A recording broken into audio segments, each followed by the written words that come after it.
भेदारं कर्मभूभृतां ज्ञातारं विश्वतत्त्वानां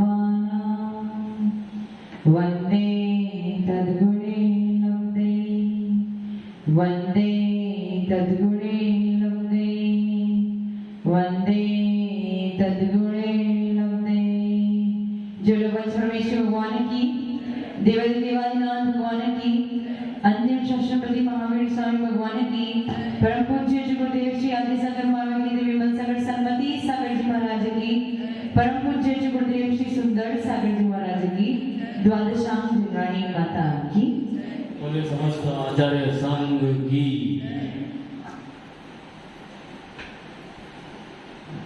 तीर्थंकर महावीर स्वामी भगवान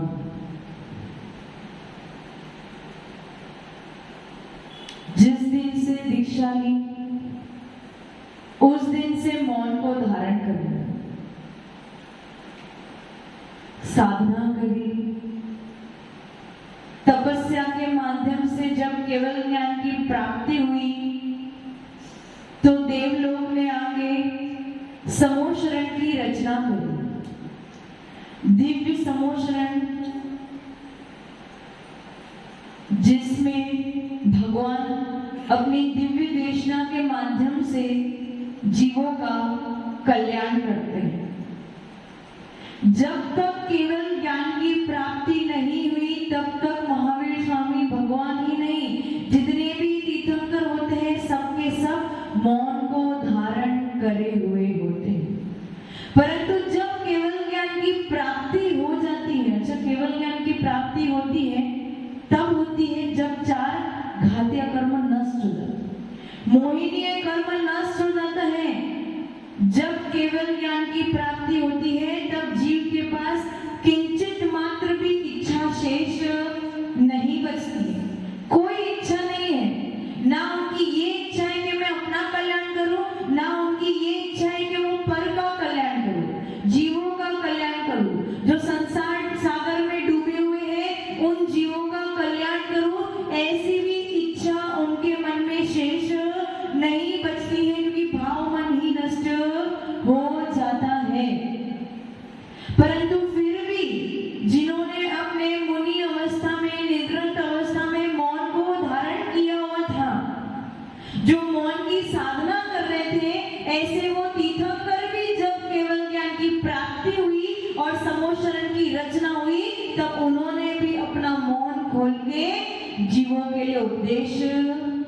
क्या मतलब है उनको आपसे? कोई अर्थ कोई प्रयोजन नहीं।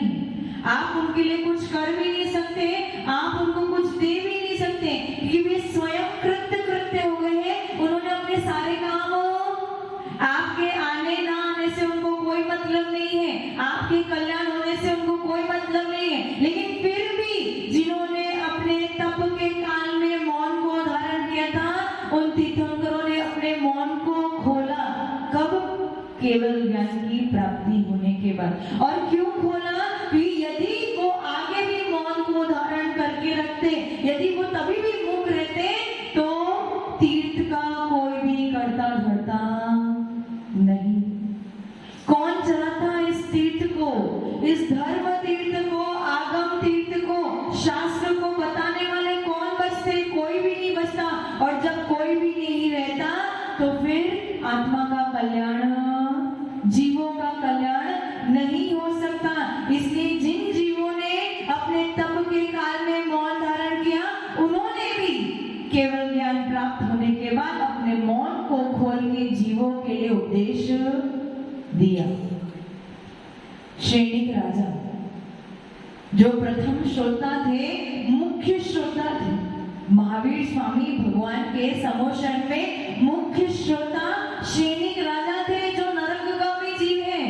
नरक आयु का बंध कर लिया था, उन्हें पता था मुझे कहाँ जाना है, नरक गति में जाना है। मैंने बहुत ही निंदनीय कार्य किया है परंतु कोई बात नहीं, अब तो सवेरा हो गया है, पसरा हो रहा है कि मैंने जो क्रोध के आवेश में, मान के आवेश में जो कार्य किया था वो निंदनीय था और उसका फल तो मुझे भुगतना ही पड़ेगा। महावीर स्वामी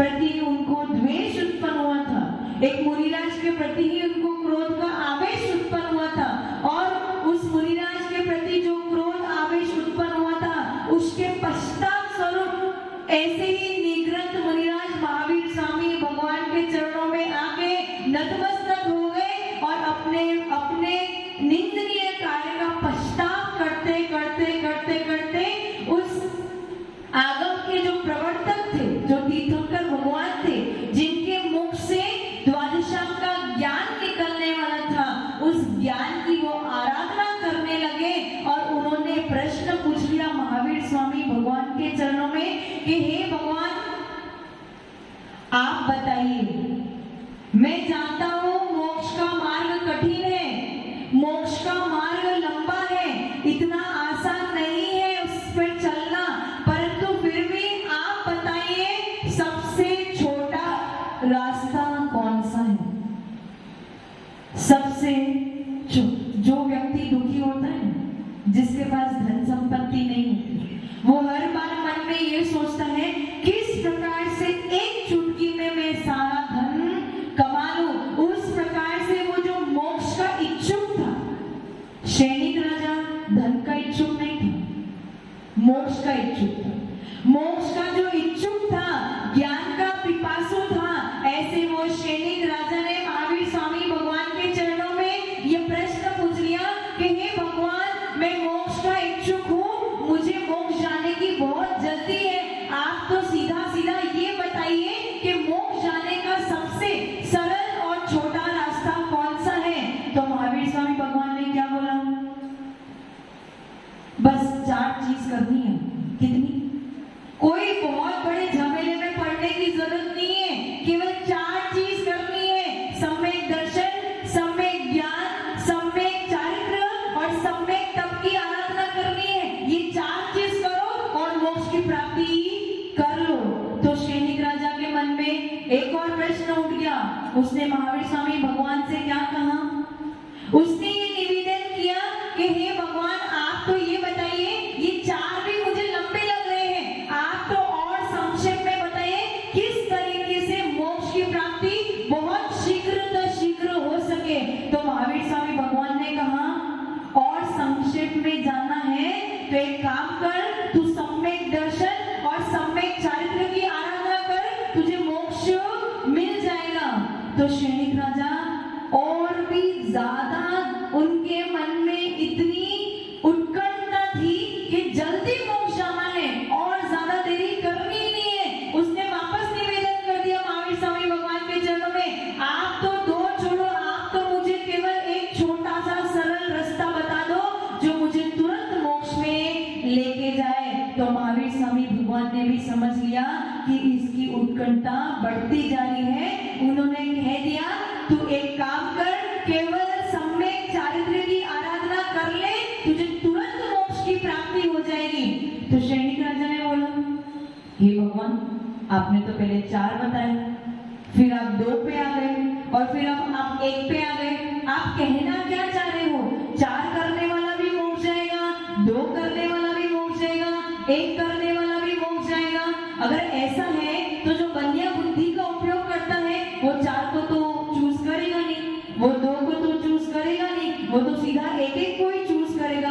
और मेरे हिसाब से सारे ही जीव बुद्धिशाली है, क्यों 4 पे जाए, क्यों 2 पे जाए, सीधा 1 पे ही ना चला जाए। तो महावीर स्वामी भगवान ये उपदेश देते हैं कि जो व्यक्ति सम्यक चारित्र का पालन कर रहा हो, वो बिना सम्यक दर्शन के पालन नहीं कर सकता। जब तक आपके पास सम्यक दर्शन नहीं है, जब तक आपको अपनी आत्मा के प्रति श्रद्धा नहीं है, जब तक आपको देव शास्त्र गुरु के प्रति श्रद्धा नहीं है, जब तक आपको अपनी आत्मा से शरीर अलग भिन्न दिखता नहीं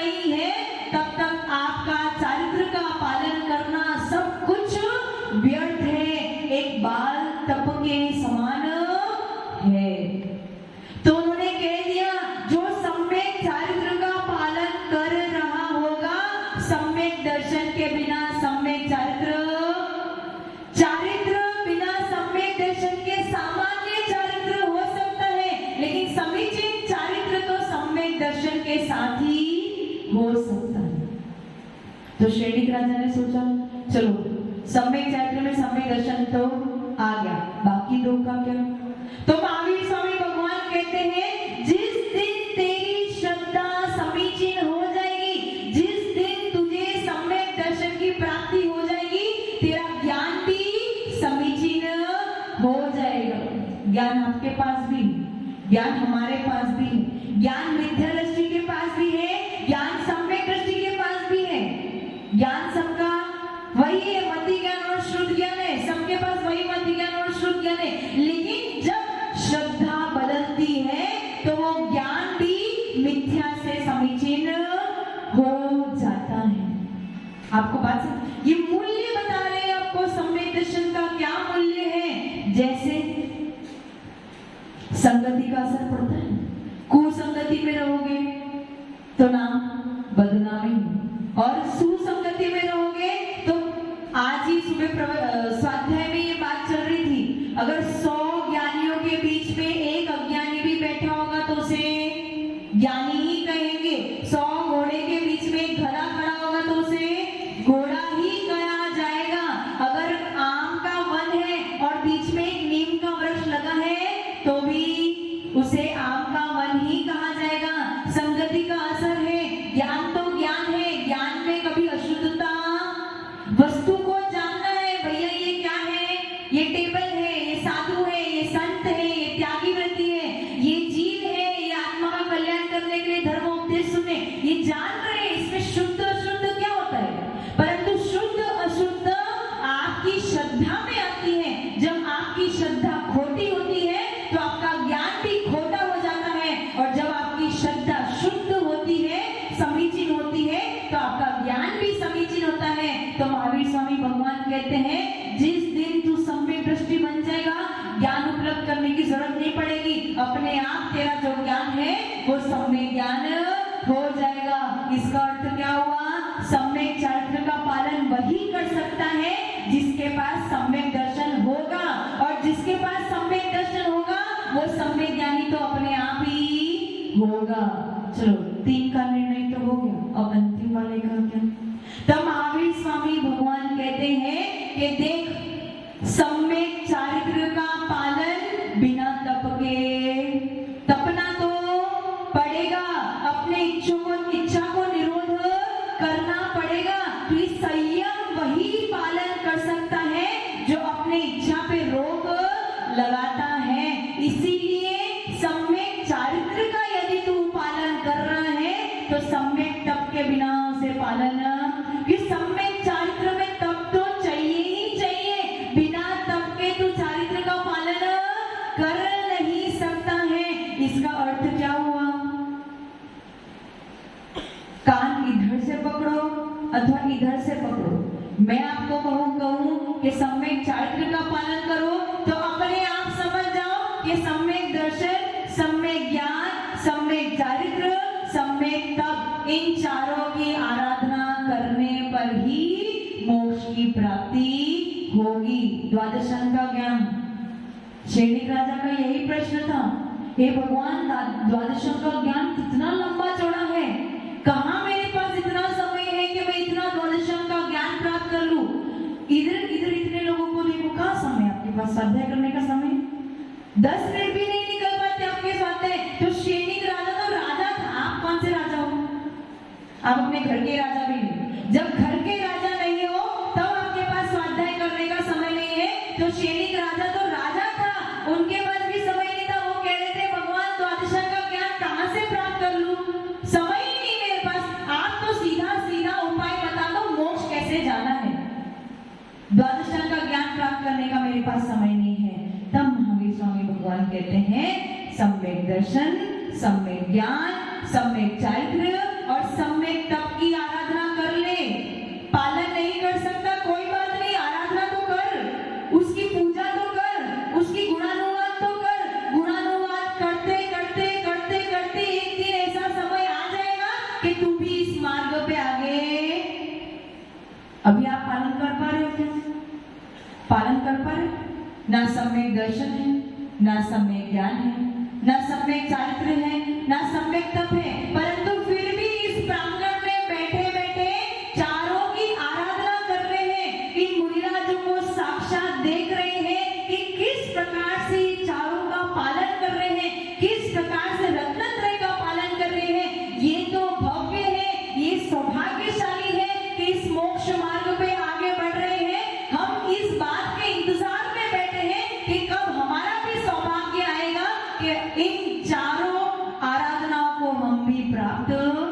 कर पाए।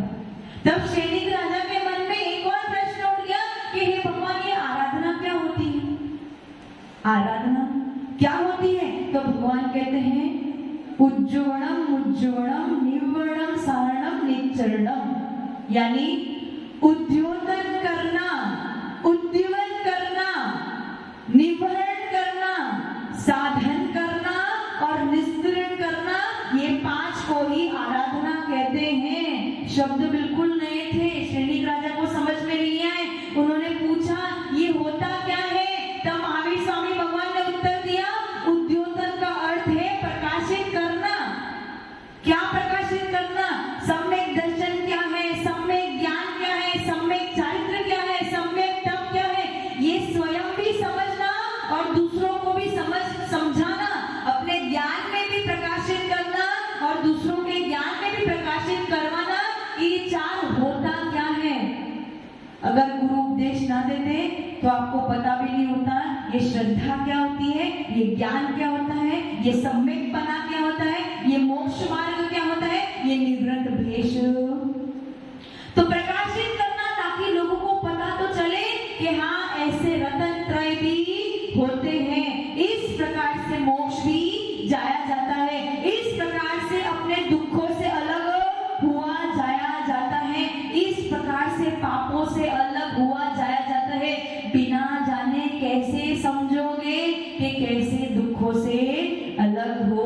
इसलिए सबसे प्रथम आराधना क्या है? उद्योतन करना, स्वयं के लिए प्रकाशित करना और दूसरों के लिए भी। हम आपको बताएंगे, आप आगे जाके लोगों को बताओगे भैया ऐसा सम्यक दर्शन, सम्यक ज्ञान, सम्यक चारित्र और सम्यक तप भी होता है। समझ में आना है? जिसको यही नहीं पता कि मेरे पास कितनी संपत्ति है, वो अपने आप को तो रंग ही समझे। अश्विन जी ध्यान कहाँ जा रहा है? जिसको यही नहीं पता कि मुझ में समझने की ताकत है, वो क्या करेगा? उल्लू बन के बैठा रहेगा। इसीलिए प्रकाशित करना जरूरी है ताकि पता तो चले कि हाँ वो 4 केवल यहाँ पे नहीं, वो 4 आपके पास भी है। बस फर्क इतना है कि इन्होंने पुरुषार्थ प्रारंभ कर लिया है, आपका पुरुषार्थ अभी शेष है। उद्योतन करना अर्थात प्रकाशित करना, स्वयं के लिए भी और दूसरों के लिए भी। दूसरा है उद्दीवन। उद्दीवन का अर्थ क्या होता है?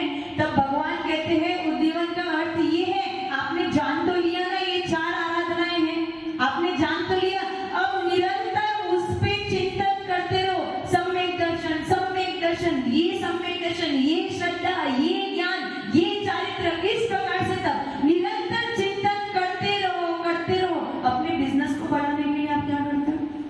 हाथ पे हाथ धर के बैठे रहते हो। राजू जी बिजनेस को बढ़ाने के लिए हाथ पे हाथ धर के एक बार जान लिया ये ऐसा बिजनेस चलता है, बस खत्म हो गया अपना काम। निरंतर आपके मन में चिंतन चलता रहता है, किस प्रकार से मैं अपने बिजनेस को फैलाऊं, किस प्रकार से आगे बढ़ूं, किस प्रकार से पैसे कमाऊं। उसी प्रकार से उद्दीवन का अर्थ है तुम्हें 4 चीज पता चल गई ना, 4 चीज ही चाहिए मोक्ष जाने के लिए। अब निरंतर चिंतन में लगा रहे, किस प्रकार से ये 4 चीजों का पालन करूं, किस प्रकार से मैं आगे बढ़ूं, इसको कहते हैं उद्दीवन। उद्योतन हो गया, उद्दीवन होगा। तीसरा है निवरण। निवरण का अर्थ क्या होता है भगवान? तो महावीर स्वामी भगवान ने उपदेश दिया कि निवरण का अर्थ होता है जब परिचय आए, जब उपसर्ग आए, उस उपसर्ग में भी यदि तूने इस 4 का पालन कर लिया तो तुझे मोक्ष में जाने से कोई भी नहीं। तुझे चिंतन करना पड़ेगा जब उपसर्ग आएंगे, परिचय। देखो अनुकूलता में तो पालन करना बहुत आसान है, एसी चल रहा है, स्वाध्याय करना बहुत आसान है, लेकिन जब तपती हुई गर्मी में बीच में बैठ के स्वाध्याय करना, चारित्र का पालन करना, अपने शरीर को तपाना, अपनी आत्मा का तपाना उतना ही कठिन है। तो भगवान कह रहे हैं निवरण का अर्थ ये है, तूने जान तो लिया है 4 क्या है, अब तू निरंतर चिंतन में तो लगा है, परंतु चिंतन में लगते लगते जब तेरे पे कोई परिचय अथवा उपसर्ग आए तो इन 4 से अलग मत होना, अपने मन को उसी में लगाए रखना, उसे कहते हैं निवरण। फिर आता है चौथा साधन। तो महावीर स्वामी भगवान उत्तर देते हैं, साधन का अर्थ है ये निश्चित है तो अभी शुद्धोपयोग में अपनी आत्मा में ली, कितना भी चाहे आत्मा में ली नहीं, हाँ शुभोपयोग में लग सकता है और शुभोपयोग में क्रिया तो करनी पड़ती है। जब तू क्रिया करता है, जब बाह्य क्रिया करता है, जब अभिषेक करता है, पूजन करता है, तेरा मन कहाँ लगता है? भगवान के चरणों में लगता है। अपनी आत्मा से तूने अपने मन को, अपने उपयोग को निकाल के कहाँ लगा दिया? भगवान के चरणों में लगा दिया। तो साधन में ये कहते हैं जब अपने उपयोग को तूने बाह्य में लगाया है तो जब तेरा काम पूरा हो जाए तो वापस कहाँ आ जाना? अंतरंग में आ जाना। उद्योतन कर लिया, प्रकाशित कर लिया, जान लिया चार क्या है, निरंतर चिंतन भी प्रारंभ हो गया, उसे धारण भी कर लिया। अब उपसर्ग परिचय आने पर उन चारों से अलग भी नहीं हो रहे हैं और जब उपयोग घट रहे हैं तो पुनः पुनः लौट के कहाँ डाल रहे हो? उसी चारों में डाल रहे हो। भगवान अब बता दो निस्सरण अंतिम आराधना का अर्थ क्या है? तो भगवान ये उत्तर देते हैं, तेरा मरण तो होना है। तूने इस भाव में तो पुरुषार्थ, सम्यक दर्शन, सम्यक ज्ञान, सम्यक चारित्र, सम्यक तप रूपी पुरुषार्थ तूने इस भाव में तो कर लिया, लेकिन अगले भाव में क्या? भूल गया तो भगवान कह रहे हैं हमेशा ये प्रार्थना करते रहना, हमेशा ये भावना भाते रहना, इस भाव में तो मैंने चारों का पालन कर लिया, लेकिन अगले भाव में इसके संस्कार अपने साथ में ले जाओ, ऐसा ना हो जाए इतनी मेहनत इस भाव में की, अगले भाव में जाके सब कुछ, जैसे वो हाथी पानी में डूबता है, अपने आप को साफ करता है, मिट्टी उतारता है और बाहर जाके वापस, ऐसी हालत मेरी ना हो जाए, इसीलिए इस भाव में तो तूने इस चार का पुरुषार्थ कर लिया, अगले भाव में इसके संस्कार साथ में लेके जाना, नहीं तो इस भाव में तो तूने ना लिया और अगले भाव में जाके सारी मिट्टी अपने आप पे डाल देगा। इसका अर्थ है निस्तरण, इस भाव में जो संस्कार को अपनाया है वो अगले भाव में भी साथ में लेके जाना, इसी को कहते हैं आराधना। केवल पूजा और अभिषेक करना भगवान की आराधना, उनकी गुणों की आराधना। आपको पता तो होना चाहिए भैया भगवान में गुण क्या है, भगवान है क्या, कैसे बने भगवान, इससे पहले उद्योतन तक करो, प्रकाशित करो अपने ज्ञान में कि क्या होते हैं भगवान, उसके बाद निरंतर चिंतन करो, अच्छा ऐसे गुण होते हैं, ऐसा होता है, ऐसा होता है। उसके बाद जब निवारण करते हैं तो ये कोशिश करो कि हमारे पे भी जब उपसर्ग परिचय आए तो हम भी अपने गुण में स्थिर रहे, और उसके बाद जब आपका मन घर में लग जाता है या व्यापार में लग जाता है, जब आपका वो काम पूरा हो जाता है, वापस लौट के भगवान के चरणों में अपने उपयोग को लगाओ और पूरे भाव में ये कोशिश करना कि भाव लगाना कि जो संस्कार मैंने इस भाव में उत्पन्न किए हैं वो अगले भाव में भी मेरे साथ में जाए, नहीं तो कोई मतलब नहीं। इस प्रकार से महावीर स्वामी भगवान ने श्रेणिक राजा को चार आराधना के बारे में बताया। उस श्रेणिक राजा ने भी ये मन में सोच लिया कोई बात नहीं, अगले जन्म में नरक गति में जाना हूँ, लेकिन ये चारों की आराधना करते करते, इन चारों के बारे में सोचते सोचते, चारों के बारे में चिंतन करते करते इस संस्कार को आगे लेके जाऊंगा और पुनः लौट के जब नरक गति से निकल के इस मनुष्य गति में आऊंगा तब मैं प्रथम तीर्थंकर बनूंगा और आराध्य बन जाऊंगा, आराधना करते करते आराध्य बन जाऊंगा, यही सबसे बड़ा फल होगा और इसी प्रकार से मोक्ष की प्राप्ति होती है। जय बोलो परम पूज्य गुरुदेव श्री सुंदर सागर जी महाराज की द्वादशाम दिनवाणी माता की।